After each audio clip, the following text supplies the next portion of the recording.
বর্তমানে ক্রিকেটারদের স্বপ্নের একাদশ তৈরি করাটা একরকম নিয়মিতই হয়ে পড়েছে। এরই অংশ হিসাবে ইংল্যান্ডের ওয়ানডে ব্যাটসম্যান জেসন রয় তার পছন্দের একাদশ তৈরি করেছেন, যেখানে সচিন, সাঙ্গাকারা, ক্যালিস ও ওয়ানকে রাখা হয়েছে। রয় তার একাদশে মূলত 1990 ও 2000 সালের শুরুর দিকে ক্রিকেটারদের প্রাধান্য দিয়েছেন।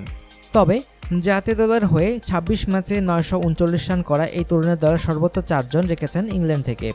তাতে নেই পাকিস্তান বা নিউজিল্যান্ড থেকে কোনো ক্রিকেটার। দক্ষিণ আফ্রিকার ডারবানে জন্ম নেওয়া রয় তার ওপেনিংয়ে রেখেছেন অ্যালিস্টার কুক ও হাশিম আমলাকে। 3 নম্বর পজিশনে রয়েছেন লিটল মাস্টার সচিন টেন্ডুলকার। 4-এ জায়গা পেয়েছেন উইকেট রক্ষক ব্যাটসম্যান হিসাবে কুমার সাঙ্গাকারা। আর 5-এ রয়েছেন ইংলিশ সাবেক ব্যাটসম্যান কেভিন পিটারসন।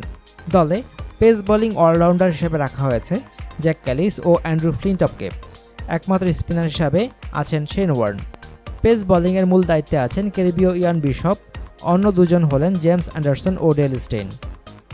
এক নজরে জেসনের সর্বকালের সেরা একাদশ: Allister Cook, Hashim Amla, Sachin Tendulkar, Kumar Sangakkara, Kevin Pietersen, Jacques Kallis, Andrew Flintoff, Shane Warne, Ian Bishop, James Anderson, Dale Steyn.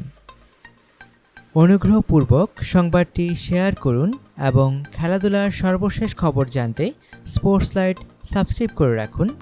ধন্যবাদ।